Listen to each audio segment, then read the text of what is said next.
好，大家好，我哋今晚咧又和伯多祿、保祿一起過復活期啦。咁咧，我哋今日咧係會讀宗徒大事錄嘅第3章。咁我哋開始之前咧，今次咧我哋又邀請到新教友啦，係舊年領洗嘅啦，Warren 啦。咁我哋請佢幫我哋做個開始祈禱先啦。多謝 Ivan。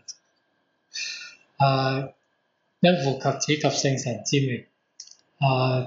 感謝天父俾我哋一個機會去分享呢個宗徒大事錄第3章，讓我哋去聆聽天主嘅聲音，聽取宗徒嘅教誨。願光榮歸於父及子及聖神，起初如何，今日亦然，直到永遠。阿們。因父及子及聖神之名。阿們。好的，咁依張 slide 就係我哋之前嘅第1、2章都有講過啦。宗徒大事錄其實分前後篇啦，咁1至12章咧，其實可視為伯多祿嘅事錄啦。咁最主要都係講佢喺耶經嘅發展史啦、講道啦，同埋最後去到安提約基亞嘅發展嘅狀況。然後13至28章咧，其實係譽為保祿嘅事錄嘅，最主要都係講敘述保祿3次傳教嘅行程啦，最後以宗徒嘅名義喺耶經被捕啦，俾凱撒勒亞解往咗去羅馬作總結嘅。咁然後呢一個咧，其實都係我哋讓我再講多一次啦，好緊要嘅就係宗徒大事錄第1章第8節啦，就係呢個宗徒大事錄嘅鎖匙嚟㗎。神父講到成日都會提到嘅，就係當聖神降臨於你們身上時，你們將充滿聖神的德能，要在耶路撒冷及全猶大和撒瑪利亞，並直到地極，為我作證人。咁其實呢個說法咧，其實當時嘅地極咧係講羅馬，因為其實個世界觀羅馬就去到最遠嘅地方。咁希望咧透過耶穌復活啦，我哋作為宗徒嘅門徒咧，一齊去為主作證。咁呢個係最主要嘅宗徒大事錄其中一個好重要嘅說法啦。咁另外啦，睇到啦後邊咧左下角嗰度拍住咗啦，宗徒大事錄分咗3部分啦。第一部分1至5章咧就係教會喺耶路撒冷。咁其實最主要都係呢幾日我哋圍繞住新興嘅教會啦，宗徒們咧有宣講啦、奇蹟啦、歸依啦，同埋遇到迫害啦。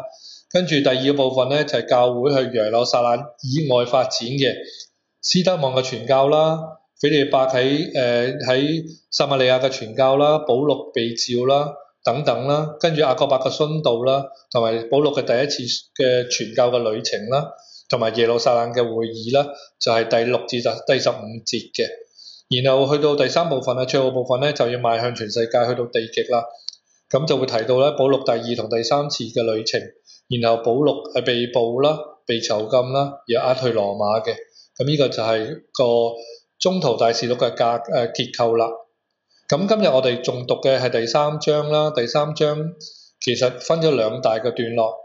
其中第一個段落就係第1至第10節啦，伯多祿醫好咗胎生嘅瘸子啦，然後跟住就係伯多祿嘅宣講，就係11至26節嘅。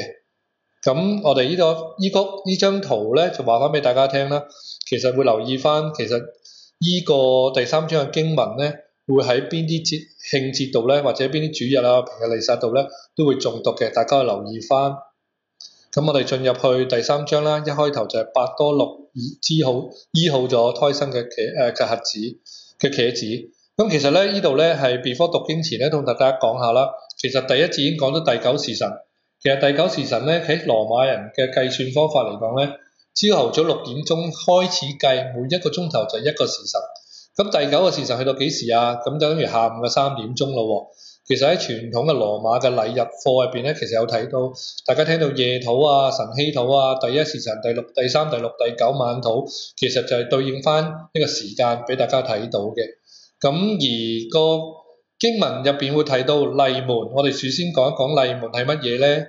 其實麗門咧嘅説法咧，喺以色列居民入邊咧，其實咧嗰時候對建築有極大嘅驚人嘅進步啊！咁其實喺撒羅門嘅聖殿入邊可以知道，其實喺列王記上咧，其實都有提到。咁大家可以留意翻啲經文，其實一個 beautiful gate， 其實英文嘅個譯法就係咁樣。咁後邊我哋有幅圖咧，會再詳細同大家解釋嘅。咁我哋可以開始讀經啦。伯多祿和若望在祈禱的時辰，即第9時辰，上聖殿去。有一個人從母胎中就瘸了，每天有人抬他來，放在名叫麗門的殿門前，好向進聖殿的人求施捨。他看見伯多祿和若望要進聖殿，便求他們給一點施捨。伯多祿和若望定睛看着他說：你看我們。他就注目看他們，希望得點什麼。伯多祿卻說：銀子和金子我沒有，但把我所有的給你。因納匝肋人耶穌基督之名字，你起來行走吧。於是握住他的右手，拉他起來，他的腳和裹骨就立即強壯了。他跳起來，能站立行走，遂同他們進入聖殿，隨走隨跳，讚美天主。眾百姓也看見他行走，讚美天主。他們一認出他就是那坐在聖殿麗門前求施捨的人，就對他所遇到的事滿懷驚訝詫異。好啊，咁睇到咧，其實我哋左邊有幅圖咧，其實紅色特別 highlight 咗嘅就係因納匝肋人耶穌名字，你要起來行走吧。其實咧，神父都有講過，講道有講過啦。金子銀子我都唔要，但係我點樣去醫好你咧？我就以耶穌名義去醫好你。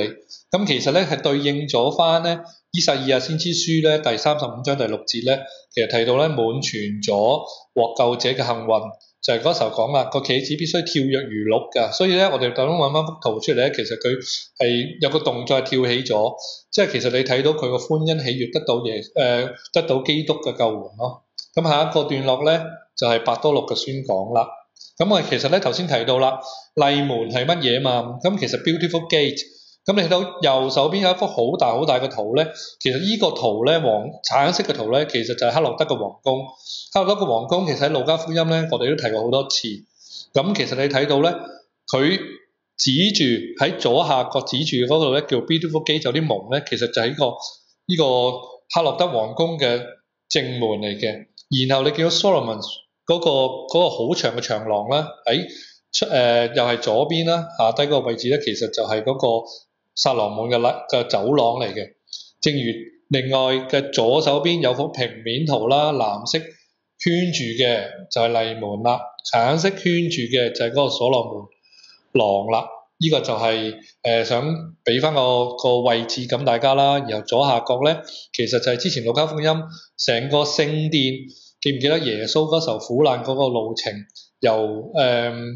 由最後晚餐，跟住就山園祈禱，跟住被捉咗去夜審、公審，跟住呢個就係夜審公審啦，跟住就再去克洛德王嗰個皇宮咧，就係大致如此。然後之後去個拜苦路，然後再出去被釘十字架。呢個就係嗰個地圖嚟嘅。所以你見到右邊咧，呢幅地圖右邊咧有個叫橄欖山嘅位置，就係上次我哋都提過嘅。好啊，咁就開始讀經啦。當那人拉着伯多祿和若望的時候，眾百姓都驚奇地跑到他們那裏，即到名叫撒羅滿廊下。伯多祿一見就發言對百姓說：諸位以色列人，你們為什麼對這事驚奇？或者為什麼注視我們？好像是我們因自己的能力或熱心使他行走？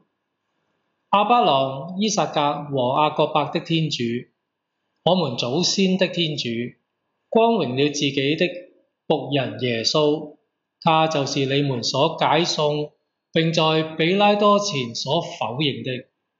雖然那人原判定要釋放他，你們卻否認了那聖而且義的人，竟要求把殺人犯恩賜給你們，反而殺害了生命之源。天主卻從死者中復活了他，我們就是這事的見證人。因我們信仰他的名，他的名就強壯了你們所看見。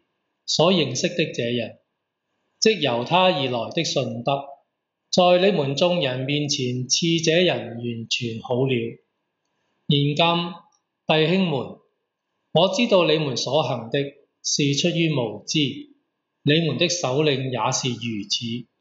但天主藉着眾先知的口預言他的默西亞當受難的事，也就這樣應驗了。你們悔改並回心轉意吧，好消除你們的罪過，為的是使安樂的時期由上主面前來到，他好給你們派遣已預定的默西亞耶穌，因為他必須留在天上，直到萬物復興的時候。對此，天主藉着他古聖先知的口早已說過了。梅瑟說過，上主我們的天主要從你們的弟兄們中給你們興起一位像我一樣的先知，你們應在他吩咐的一切事上聽從他。將來無論誰若不聽從那位先知，必從民間剷除。其實所有的先知自撒母耳起，以及後講話的先知都預言了這些。你們是先知和盟約之子，那盟約是天主與你們的祖先所訂立的，因他曾向亞巴郎說，地上萬民都要因你的後裔獲得祝福。天主先給你們興起他的僕人，派他來祝福你們，使你們個個歸依，脫離你們的邪惡。好啊，我哋今日咧好快讀咗26章咯喎，咁26節啦嚇，咁其實我哋去翻嗰個目錄嗰度啦。其實睇翻今日最主要咧，睇翻就係伯多祿作為中途之手咧，就顯咗個奇蹟，然後就醫好咗個胎生瞎子。其實最重要嘅係以耶穌基督嘅名義去醫好佢。咁之後咧，醫好咗之後咧，其實伯多祿開始佢嘅宣講，講道為主作證，傳揚佢嘅福音。咁今日就係好快咁，我哋讀咗第3章嘅26節啦。咁預告一下咧，我哋聽晚咧會，我哋禮拜5晚咧應該係咁講，係啦，我哋禮拜5晚冇錯，禮拜5晚咧，我哋會誦讀咧就係第4章嘅。咁第4章有乜嘢啊？咁其實最主要咧都係圍繞住咧伯多祿同若望咧，俾人捉又俾人放喎。咁首先咧就係會喺猶太公議會度受審同埋作證啦，然後跟住伯多祿嘅答辯啦，然後跟住佢哋兩個伯多祿同埋若望被釋放啦、出囚啦，然後與團體一起祈禱，最後同門徒一同生活嘅。咁呢個將會係第4章嘅。咁好啊，我哋嗱同埋順帶提一句咧，就係大家教友們記得去下載翻呢個 PDF 啦，好讓自己再誦讀啦，慢慢再細閱啦。